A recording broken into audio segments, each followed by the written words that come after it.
ये वो गाना था जिसको रफ़ी साहब से गवाया जाना था, मगर इस गाने को किशोर कुमार साहब से गवाना पड़ गया। इसलिए किस लिए बाद में बताऊंगा। दोस्तों, ये वो दौर था जब किशोर दा की आंधी में सब कुछ उड़ रहा था और ये संगीतकार जो रफ़ी साहब के काफ़ी करीब थे, मुरीद थे, ये साहब भी किशोर कुमार साहब की आंधी में आ गए थे, आंधी में बह गए थे। क्या था पूरा किस्सा, कौन सा गाना था, क्यों इस जैसे संगीतकार को जो रफ़ी साहब के मुरीद थे और रफ़ी साहब के कारण ही इनके गाने सुपर डुपर हिट हैं, उनको किशोर कुमार साहब से वो गाना गवाना पड़ा जिसको रफ़ी साहब से गवाना था। तो दोस्तों, बढ़ते हैं वीडियो की तरफ, किस्से की तरफ। आपसे फिर गुजारिश, चैनल पे नए हो तो चैनल को सब्सक्राइब कर लीजिएगा, बेल आइकन भी प्रेस कर लीजिएगा ताकि नोटिफिकेशन आप तक पहुंचती रहे। नमस्कार, मैं महेश कोहली बॉलीवुड संगीत के सफर से।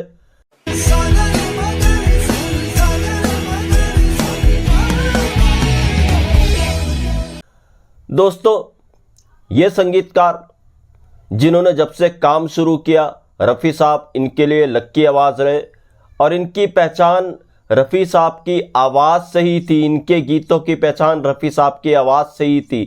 एक से एक बढ़ के गाने इन्होंने रफ़ी साहब के साथ दिए और इन्होंने दूसरी गायिका को जो मौका दिया, सबसे ज़्यादा गाने दिए, सबसे ज़्यादा सुपरहिट सॉन्ग दिए, वो गायिका थी आशा भोसले जी।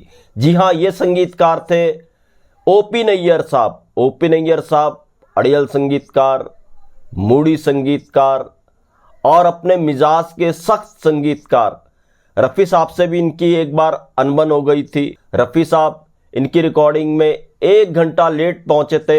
इससे पहले शंकर जयकिशन साहब की रिकॉर्डिंग वो कर रहे थे। इसी बात पर ओपी नैयर साहब इतना नाराज हो गए कि आप शंकर जयकिशन को तवज्जो दे रहे हैं, हम क्या ऐसी ही है। और ओपी नैयर ने उस रिकॉर्डिंग को कैंसिल कर दिया था। यहीं से ओपी नैयर साहब और रफ़ी साहब के बीच में एक मतभेद हुआ था जो कुछ सालों तक चला था और इस मतभेद के कारण ओपी नैयर साहब पर काफ़ी फर्क पड़ा था। रफ़ी साहब तो रफ़ी साहब थे, रफ़ी साहब तो फिर भी चल रहे थे, ओपी नैयर के साथ भलाई नहीं गा रहे थे। रफ़ी साहब एक से एक हिट गाने दे रहे थे, मगर ओपी नैयर साहब उस दौर में अपनी एक पहचान खो रहे थे। खैर, बाद में रफ़ी साहब ने अपना बड़प्पन दिखाया, ओपी नैयर साहब से उन्होंने कॉम्प्रोमाइज़ किया, खुद ओपी नैयर साहब के पास जा करके। तो ये भी रफ़ी साहब का बड़प्पन था। मगर होता क्या है, रफ़ी साहब के साथ ओपी नैयर साहब एक से एक सुपरहिट गाने, नायाब गाने दे रहे थे। मगर ये वो दौर था दोस्तों जब किशोर कुमार साहब का काफ़ी नाम हो चुका था। आराधना के बाद किशोर कुमार साहब काफ़ी प्रोड्यूसर्स, म्यूजिक डायरेक्टर्स की पसंदीदा आवाज़ बन चुके थे। एक लहर थी किशोर कुमार साहब की। तो इसी दौर में ओपी नैयर साहब एक फिल्म पर काम कर रहे थे। इस फिल्म में ओपी नैयर साहब ने कुल 8 गाने बनाए थे, जिन 8 गानों में से मैक्सिमम सॉन्ग्स जो थे वो किशोर कुमार साहब ने गाए थे। एक गाना इसमें रफ़ी साहब की आवाज़ में रिकॉर्ड हुआ था, उसकी एक झलक मैं आपको बाद में दिखाऊंगा।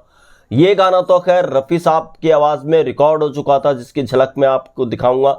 मगर एक गाना और था जिसको रफ़ी साहब से गवाना था ओपी नैयर साहब ने। अब होता क्या है, इस गाने में थोड़ा अलग तरीके का गाना था। ये गाना सैड सॉन्ग था मगर इसका रिदम काफ़ी फास्ट था। तो ओपी नैयर को पता था कि इस गाने के साथ इंसाफ जो कर सकते हैं वो कर सकते हैं सिर्फ रफ़ी साहब। तो जाहिर सी बात है, ये गाना रफ़ी साहब ने गाना था। मगर होता क्या है, रफ़ी साहब विदेश के टूर पर वो थे। अब रिकॉर्डिंग यहाँ पर हिंदुस्तान में जल्द पूरी करनी थी फिल्म के लिए। ओपी नैयर साहब फंस गए, ये गाना गंवाएं तो गंवाएं किससे।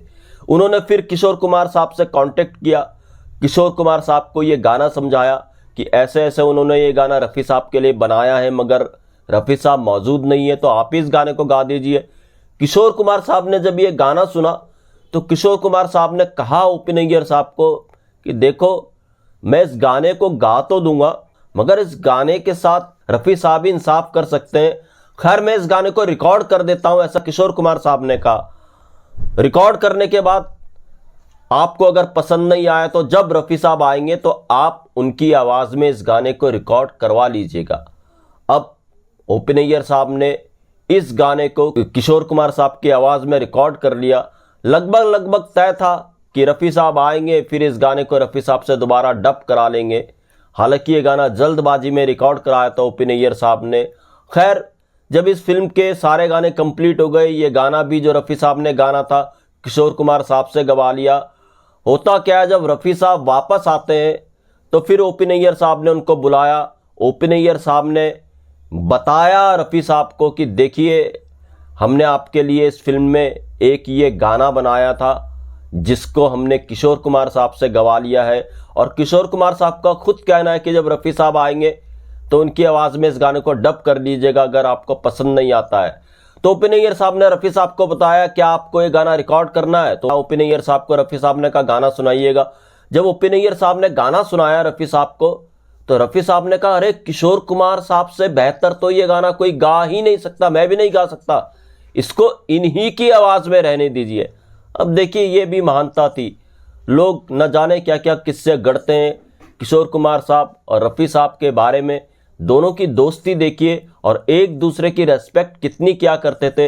एक तरफ किशोर कुमार साहब ये कह रहे थे कि ये गाना अगर पसंद नहीं आता आपको तो रफ़ी साहब जब आएंगे उनकी आवाज़ में रिकॉर्ड कर लीजिएगा, और दूसरी तरफ रफ़ी साहब कह रहे हैं कि नहीं नहीं नहीं, ये गाना मैं नहीं गाऊंगा, ये गाना किशोर कुमार साहब ही की आवाज़ में अच्छा लग रहा है और उससे बेहतर गाया नहीं जा सकता इस गाने को, तो ये गाना किशोर कुमार साहब की आवाज़ ही में रहने दीजिए।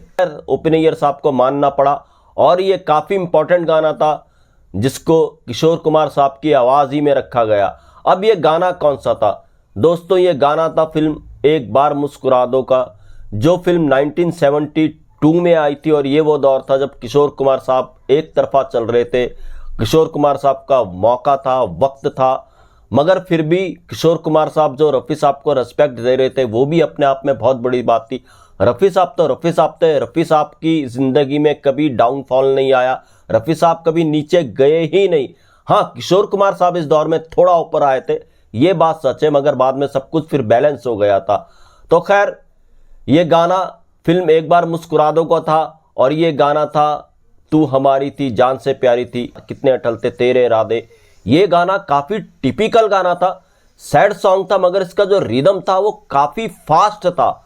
एक रिदम के साथ, फास्ट रिदम के साथ सैड लिरिक्स गाने, एक आक्रोश में हीरो गा रहा है, इस तरीके का यह गाना था। तो ओ.पी. नैयर को कहीं ना कहीं विश्वास था कि रफ़ी साहब इसके साथ इंसाफ करेंगे, मगर रफ़ी साहब का कहना था किशोर कुमार साहब ने ये गाना बहुत बेहतर गाया है। अटल थे तेरे इरादे। इन 8 गानों में से 2 गाने मुकेश जी के साथ आशा भोसले जी ने गाए थे, एक बार मुस्कुरा दो में, और किशोर कुमार साहब ने एक बार मुस्कुरा दो में काफ़ी अच्छे गाने गाए, सवेरे का सूरज तुम्हारे लिए, टिपिकल ये गाना था। और रफ़ी साहब ने एक गाना इस फिल्म के लिए पहले ही रिकॉर्ड कर लिया था। हालांकि और गानों के मुकाबले ये कंपोजिशन इतनी बेहतर नहीं थी, रफ़ी साहब ने फिर भी बेहतर बनाई। एक बार मुस्कुरा दो का ये गाना रफ़ी साहब की आवाज़ में पहले ही रिकॉर्ड कर लिया था। एक झलक इसकी देखेगा। ज़माने की आँखों ने देखा है यार, मगर कितने अटल थे तेरे इरादे, तू औरों की हो गई, ये गाना तो बिल्कुल ही रफ़ी साहब के लिए बना था, जिसको किशोर कुमार साहब से मजबूरी में गवाया ओ.पी. नैयर साहब ने। और ये गाना आज भी नायाब है, अमर है। तो दोस्तों, ऐसे किस्से में आपके लिए लेकर के आता रहूंगा। महेश कोहली को दीजिएगा इजाजत। Goodbye, good luck and take care.